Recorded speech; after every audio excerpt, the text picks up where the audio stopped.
ಬೆಂಗಳೂರಿನ ಕಮರ್ಷಿಯಲ್ ಕೋರ್ಟ್ಗೆ ನಟಿ ರಮ್ಯಾ ಅವರು ಇವತ್ತು ಹಾಜರಾಗಿದ್ದಾರೆ. ಬನ್ನಿ ಮಾತನಾಡಿಸ್ತಾ ಹೋಗ್ತೀನಿ.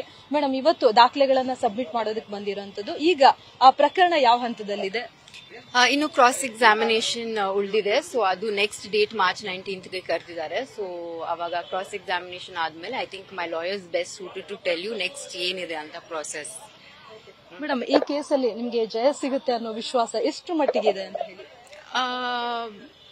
ಆಗ್ಲೇ ಅವರು ಫಸ್ಟೇನೆ ಇನ್ ಜಡ್ಜ್ ಯಾರಿದ್ರು, ಈ ಆಲ್ರೆಡಿ ಸೆಟ್ ದಟ್ ಇಲ್ಲಿ ತಪ್ಪಾಗಿದೆ, ಅವರು ತಪ್ಪು ಮಾಡಿದ್ದಾರೆ ಅನ್ಬಿಟ್ಟು ಅವ್ರಿಗೆ 50 ಲಕ್ಷ ಡೆಪಾಸಿಟ್ ಮಾಡಕ್ಕೆ ಹೇಳಿದ್ದಾರೆ. ಬಟ್ ಆದ್ರೂ ಕೂಡ ದೇರ್ಸ್ ಅ ಪ್ರಾಸೆಸ್ ಅಲ್ವಾ. ಸೊ ಇವಾಗ ಕ್ರಾಸ್ ಎಕ್ಸಾಮಿನೇಷನ್ ಎಲ್ಲ ನಡಿಬೇಕು. ಎವಿಡೆನ್ಸ್ ಎಲ್ಲ ನಾವು ಕೊಟ್ಟಿದ್ದೀವಿ, ಡಾಕ್ಯುಮೆಂಟ್ಸ್ ಎಲ್ಲ ನಾನು ಸೈನ್ ಮಾಡಿದ್ದೀನಿ. ಸೊ ಯಾ ಮೇಡಮ್, DCM ಅವರ ನೆಟ್ಟು ಬೋಲ್ಟ್ ವಿಚಾರಕ್ಕೆ ಸಂಬಂಧಪಟ್ಟಂಗೆ ನಿಮ್ಮ ರಿಯಾಕ್ಷನ್? ಅವ್ರು ಹೇಳಿದ್ರಲ್ಲಿ ತಪ್ಪೇನಿಲ್ಲ. ಈಗ ಅವ್ರು ಹೇಳಿದ್ರಲ್ಲಿ ಏನ್ ತಪ್ಪಿಲ್ಲಪ್ಪ. I think that as actors ನಮ್ಗೊಂದು ಜವಾಬ್ದಾರಿ ಇದ್ದೇ ಇರುತ್ತೆ.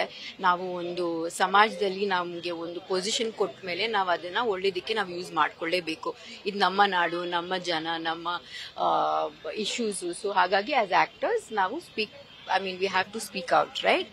ಬಟ್ ಅವ್ರು ಹೇಳಿದ ರೀತಿ ಪಾಪ I think he was misunderstood. And anyway ಅವ್ರು ಕ್ಲಾರಿಫೈ ಮಾಡಿದ್ದಾರೆ. So I think that's okay. Madam, ಈಗ ಸಾಕಷ್ಟು ಜನ DCM ಮತ್ತೆ ಸಾಧು ಕೋಕಿಲ್ ಅವರ ವಿರುದ್ಧ ಕೂಡ ಬೇಸರಗೊಂಡಿರುವಂತದ್ದು ಹಿರಿಯ ಕಲಾವಿದರು, ಅಂದ್ರೆ ನಮ್ಗೆ ಇನ್ವೈಟ್ ಮಾಡಿಲ್ಲ ಅಂತ ಹೇಳಿ. ಆ ವಿಚಾರಕ್ಕೆ ಅದ್ರ ಬಗ್ಗೆ ನಂಗೆ ಗೊತ್ತಿಲ್ಲ ಅವ್ರು ಏನಕ್ಕೆ ಇನ್ವೈಟ್ ಮಾಡಿಲ್ಲ ಅಂತ. But I think film festival ಇರುವಾಗ ಎಲ್ರಿಗೂ ಇನ್ವಿಟೇಷನ್ ಹೋಗ್ಬೇಕು. Whoever wants to come. ಯಾರಿಗೆ ಬರ್ಬೇಕಾಗಿಲ್ಲ. If they don't want to come, they don't need to come. Madam, ನಿಮ್ಗೆ ಏನಾದ್ರು ಇನ್ವೈಟ್ ಮಾಡಿದ್ರ? ಅಫ್ಕೋರ್ಸ್ ಅವ್ರು ಮುಂಚೆನೆ ನಂಗೆ ಇನ್ವೈಟ್ ಮಾಡಿದ್ರು ಅಂಡ್ ನಾನು ಒಪ್ಕೊಂಡಿದ್ದೀನಿ ಕೂಡ. ಇವತ್ತು 2:30 ಒಂದು ಪ್ಯಾನೆಲ್ ಡಿಸ್ಕಷನ್ ಇದೆ, ಪ್ಲೀಸ್ ಬನ್ನಿ. ಸೊ ಅದಕ್ಕೆ ನಾನು ಯಾವಾಗ್ಲೂ ಒಪ್ಪಿಗೆ ಕೊಟ್ಟಿದ್ದೆ. Thank you Ankita. ಇದಿಷ್ಟು ಸ್ಯಾಂಡಲ್ವುಡ್ ನಟಿ ರಮ್ಯಾ ಅವರ ಮಾತು. ಕ್ಯಾಮ್ರಾ ಪರ್ಸನ್ ರೋಷನ್ ಜೊತೆ Ankita Rai, news first, Bengaluru. News first, ನಿರ್ಭೀತಿಯಿಂದ ನಿಮ್ಮ ಪರವಾಗಿ.